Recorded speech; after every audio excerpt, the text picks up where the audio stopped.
Selamat datang di Kalimantan Barat, provinsi dengan 1000 sungai yang dilintasi garis lintang 0 derajat.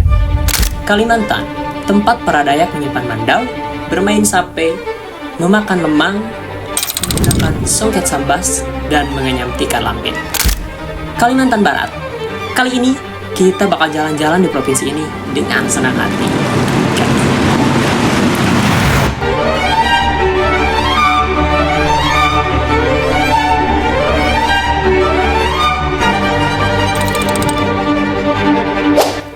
Berada di Pulau Kalimantan, provinsi ini berbatasan dengan Sarawak di bagian utara, di bagian selatan berbatasan dengan Kalteng di bagian timur, dan Laut Natuna serta Selat Karimata di bagian barat. Dengan lambang provinsinya terdapat perisai segi dihiasi mandau, juga keris dan garis melintang menggambarkan garis lintang Katulistiwa, kobaran api yang berarti semangat juang, serta simbol kapas dan padi yang mengartikan kemakmuran. Memiliki 12 kabupaten dan 2 kota dengan Pontianak sebagai ibu kotanya. Kalimantan Barat dijuluki Provinsi 1000 Sungai karena amat banyak memiliki sungai yang sebagian menjadi penghubung ke pulau-pulau kecil yang sebagian tidak berpenghubung. Hutan Kalimantan Barat kini hanya tersisa 8,2 juta hektar karena sebanyak 124.956 hektar lainnya sudah mengalami deforestasi alias penghilangan hutan. Luasan ini hampir setara dengan 2 kali luas Jakarta pada periode 2015 hingga 2016. Dengan laju deforestasi 42.000 hektar hutan per tahun akibat alih fungsi lahan untuk investasi, menjadi yang tertinggi di antara provinsi-provinsi lainnya. Potensi pertanian dan perkebunannya sangat melimpah, dari padi hingga jagung, namun kelapa sawit hingga tahun 2012 masih menjadi paling banyak, mencapai 1,6 juta hektar. Perusahaan sendiri membangun 2 pola hubungan dengan petani. Yang pertama adalah pola kemitraan, di mana hanya diberi 3,3 ons beras per hari per orangnya. Pola kedua adalah petani sawit hasil binaan PTPN ke-13 hanya diberi 6,6 ons beras per hari per orangnya. Lebih parah dari zaman tanam paksa Jepang ya. Untuk industri, ada 721 unit tambang dengan luasan 5,07 juta hektar lebih yang tersebar di 12 kabupaten. Untuk kekayaan lautnya, mengingat Kalimantan Barat ini berbatasan dengan Laut Natuna, Laut Jawa, Selat Karimata, dan Semenanjung Malaysia. Masyarakat pesisirnya sendiri, penghasilan utamanya adalah hasil laut. Warga pesisir yang didominasi oleh bangsa Melayu dari Sambas, Kayong Utara, Ketapang, Mempawah, hingga ke Pontianak. Sedangkan di bagian pedalaman, seperti yang terjadi hampir di seluruh wilayah Kalimantan, didominasi oleh orang Dayak dari Landak, Bengkayang, Sanggau, Sintang, Sekadau, hingga Melawi. Selebihnya adalah pendatang dari Jawa, Tionghoa, Sumatera, dan Sulawesi. Dayak yang ada di Kalimantan Barat ini biasanya menggunakan bahasa Katik, Bukat, Galik, Kayan, Punan, Ribun, Taman, dan Udanum. Dengan karakter khas Dayak, penghuni tua Kalimantan ini memang masih menjaga kebiasaan dan kepercayaan tuanya. Meski Kalbar sendiri didominasi agama Islam dan Kristen. Orang Dayak Kalbar dikenal dengan mandaunya, senjata jenis parang atau golok yang dipercayai memiliki kekuatan magis. Nah, kalian tahu gak? Mandau itu aslinya terbuat dari batu gunung yang mengandung besi yang ditempa langsung oleh pandai besi untuk mengisi ruh nenek moyang yang dipercayai bisa menambah kekuatan. Nah, kalau diperhatiin, dengan ukirannya yang beda-beda, mandau kalau dijual harganya bisa nyampe puluhan juta rupiah.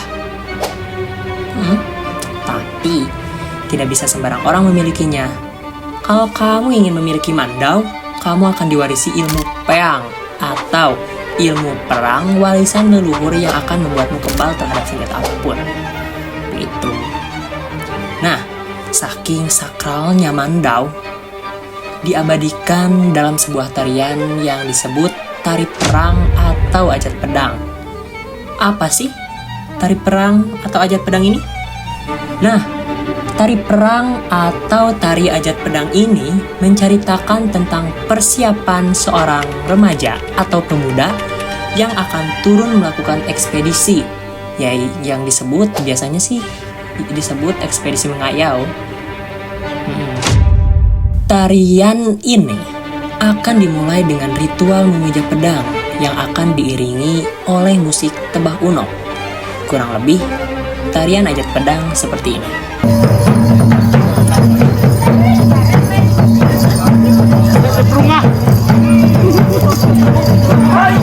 Kelpit.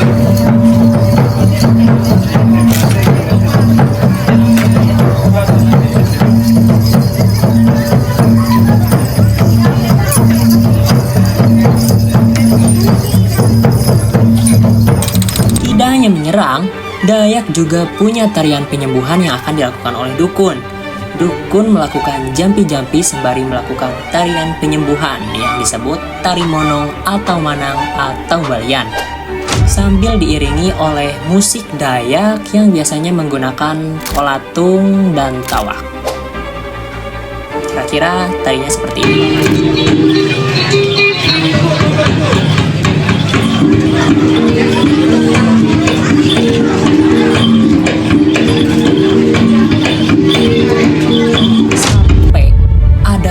Alat musik dengan senar 4 yang memiliki bunyi khas, melengking tetapi tetap lembut. Sedangkan untuk tenunan di Kalbar, kita mengenal songket sambas, kain dengan corak atau motif yang berbentuk serupa segitiga. Orang Kalbar juga pandai menganyam, membuat tikar lampit terbuat dari rotan yang telah digunakan hampir semua orang. Kalau kamu lagi ada di Kalimantan, terus kamu lapar, kamu bisa nyobain nasi lemang. Nah, nasi lemang ini adalah penganan beras yang dibungkus dengan daun pisang yang dimasukkan ke dalam satu ruas bambu biasanya. Ya, kalau kamu mau bikin 5, ya berarti dimasukin ke 5 ruas bambu kayak gitu. Tempat wisata Kalimantan Barat. Kamu bisa mengunjungi Tanjung Bajau, wisata pantai yang ada di Singkawang. Kota Singkawang adalah kota di Kalbar yang dijuluki kota wisata karena dipenuhi dengan spot-spot cantik untuk melepas lelah. Kota ini juga dikenal sebagai kota 1000 kelenteng, dekat populasi etnis Tionghoa yang mencapai 42%, dan keberadaan kelenteng sebagai tempat ibadah umat Konghucu yang bertebaran di sentero kota. Tak heran bila Singkawang sering disebut sebagai Hongkongnya Borneo.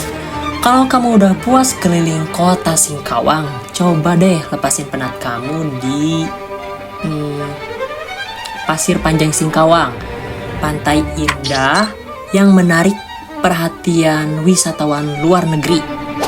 Atau coba deh kamu nikmatin Tugu Katulistiwa yang berada di Pontianak Utara. Kamu bisa baca sejarahnya yang ada di dalam gedung Tugu. Nah, Tugu Katulistiwa ini terletak di 0 derajat 0 menit 3,8 detik lintang utara dan 109 derajat 19 menit dan 19,9 detik bujur timur. Nah, apa sih yang spesialnya dari Tugu Katulistiwa ini? Fenomena menarik di Tugu Katulistiwa ini adalah saat titik kulminasi matahari, di mana bayangan Tugu termasuk gedung-gedung juga menghilang. Fenomena ini hanya terjadi 2 kali dalam setahun, yaitu antara tanggal 21 sampai 23 Maret dan 21 hingga 23 September. Hutan Kalimantan Barat, meskipun diserang tambang dan deforestasi, namun masih menjadi habitat yang unik. Taman Nasional Gunung Palung dihuni oleh tupai peminum darah, hewan nokturnal dengan gigi taring seperti gergaji. Ada pula hewan lain seperti katak kepala pipih yang menjadi satu-satunya hewan tanpa paru-paru di dunia. Katak ini hampir terancam punah karena habitatnya diambil alih oleh pertambangan emas. Rumah adat Kalimantan, yaitu rumah adat Panjang, dibuat dengan tinggi kakinya yang sangat tinggi karena untuk menghindari hewan buas yang ada di Kalimantan. Untuk permainannya ada engke-engke brak. Kalau orang Sunda bilangnya itu pecle. Nah, itu adalah salah satu permainan tradisional Kalimantan. Satu lagi, untuk permainan tradisional itu ada 4 bambu dengan menggunakan lagu Manasai seperti yang bisa kalian lihat di film Upin Ipin. Sekian eksplorasi kita di Kalimantan Barat. Terima kasih atas perhatiannya dan sampai jumpa.